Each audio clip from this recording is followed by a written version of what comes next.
ప్రభుత్వం ప్రతిష్టాత్మకంగా తీసుకున్న ఇంద్రమహిళ లబ్ధిదారుల ఎంపిక కొత్త రేషన్ కార్డుల ప్రక్రియపై జీహెచ్ఎంసీ కార్యాలయంలో హైదరాబాద్ జిల్లా ఇన్ఛార్జ్ మంత్రి పొన్నం ప్రభాకర్ సమీక్షా సమావేశంలో పాల్గొన్న జీహెచ్ఎంసీ మేయర్ గద్వాల విజయలక్ష్మి, రాజ్యసభ సభ్యులు Anil Kumar Yadav, Hyderabad MP Asaduddin Owaisi, deputy mayor Srilatha, Shobhan Reddy, ఎమ్మెల్యేలు దానం నాగేందర్, ప్రకాష్ గౌడ్, రాజా సింగ్, మరి రాజశేఖర్ రెడ్డి, ఎమ్మెల్సీ బలమూరి వెంకట్, ఎంఐఎం ఎమ్మెల్యేలు మాజద్ హుసేన్, జాఫర్ హుసేన్, అలాగే జుల్ఫికర్ అలీ, మహమ్మద్ ముజీబ్, ఎమ్మెల్సీలు మేజర్ రియాజ్ అఫండి, అలాగే Hasan Jafri, GHMC commissioner Ilamparthi, Hyderabad collector Anudeep Durishetty, ఇతర అధికారులు.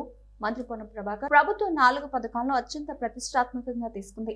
రైతు భరోసా, ఇంద్రమ ఆత్మీయ కానుక, ఇంద్రమహిళ లబ్ధిదారుల ఎంపిక, కొత్త రేషన్ కార్డులను జనవరి 26 నుండి ప్రారంభిస్తోంది. అర్బన్ ప్రాంతం హైదరాబాద్ లో రైతు భరోసా, ఇంద్రమ ఆత్మీయ కానుక ఈ 2 పథకాలు లేవు. కొత్త రేషన్ కార్డులు, ఇంద్రమ ఇళ్ల లబ్ధిదారుల ఎంపికపై ఈ సమావేశంలో చర్చించడం జరుగుతుంది. వాటిని విజయవంతం చేయడానికి జిల్లాల వారీగా సమీక్షా సమావేశం నిర్వహిస్తోంది. ఈ రోజు హైదరాబాద్ జిల్లా సమీక్షా సమావేశం జరుగుతోంది. జనవరి 26 నుండి లబ్ధిదారులకు అమలు అయ్యేలా చూస్తాం.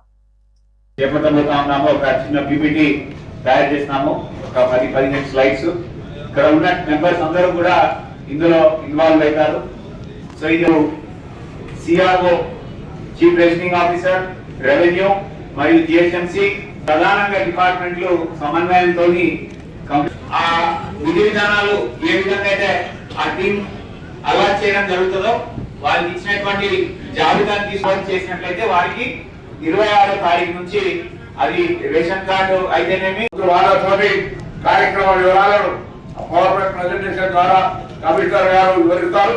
దాని తదుపరి గౌరవ ప్రజాప్రతినిధులందరూ కూడా కోరుతా ఉన్నా. గౌరవ మేయర్ గారు, డిప్యూటీ మేయర్ గారు, గౌరవ పార్లమెంట్ సభ్యులు, శాసనసభ్యులు, శాసనమండలి సభ్యులు అందరికి విజ్ఞప్తి చేసిన ఈ కార్యక్రమం 4 కార్యక్రమాలు అయినప్పటికీ కూడా అర్బనైజేషన్ కాబట్టి రైతులకు సంబంధించిన రైతు భరోసా, ఉపాధి హామీ కార్మికులకు సంబంధించిన ఉపాధి ఆ ఇందిరా ఆత్మీయ భరోసా కార్యక్రమం లేదు.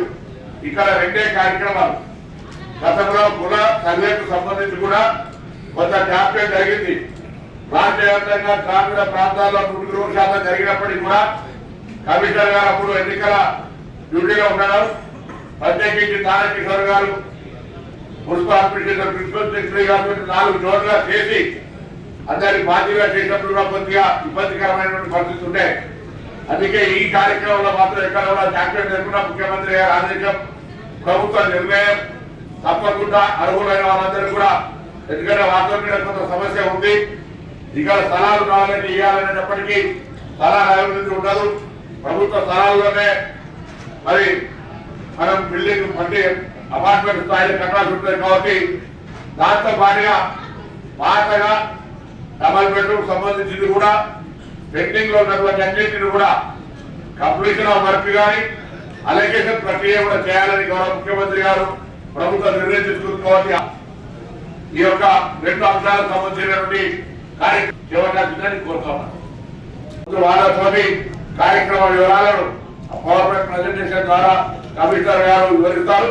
దాని తదుపరి గౌరవ ప్రజాప్రతినిధులందరూ కూడా కోరుతా ఉన్నా. గౌరవ మేయర్ గారు, డిప్యూటీ మేయర్ గారు, గౌరవ పార్లమెంట్ సభ్యులు, శాసనసభ్యులు, శాసనమండలి సభ్యులు అందరికి విజ్ఞప్తి చేసిన ఈ కార్యక్రమం 4 కార్యక్రమాలు అయినప్పటికీ కూడా అర్బనైజేషన్ కాబట్టి రైతులకు సంబంధించిన రైతు భరోసా, ఉపాధి హామీ కార్మికులకు సంబంధించిన ఉపాధి ఆ ఇందిరా ఆత్మీయ భరోసా కార్యక్రమం లేదు. ఇక్కడ 2 కార్యక్రమాలు. గతంలో కుల సర్వేకు సంబంధించి కూడా కొంత జాప్యం జరిగింది. రాష్ట్ర వ్యాప్తంగా గ్రామీణ ప్రాంతాల్లో 100% జరిగినప్పటికీ కూడా కమిషనర్ గారు అప్పుడు ఎన్నికల డ్యూటీలో ఉన్నారు. ప్రత్యేకించి తారకిషోర్ గారు మున్సిపల్ అడ్మినిస్ట్రేషన్ ప్రిన్సిపల్ సెక్రటరీ గారు 4 జోన్లుగా చేసి అందరికి బాధ్యతగా చేసినప్పుడు కూడా కొద్దిగా ఇబ్బందికరమైనటువంటి పరిస్థితి ఉండే.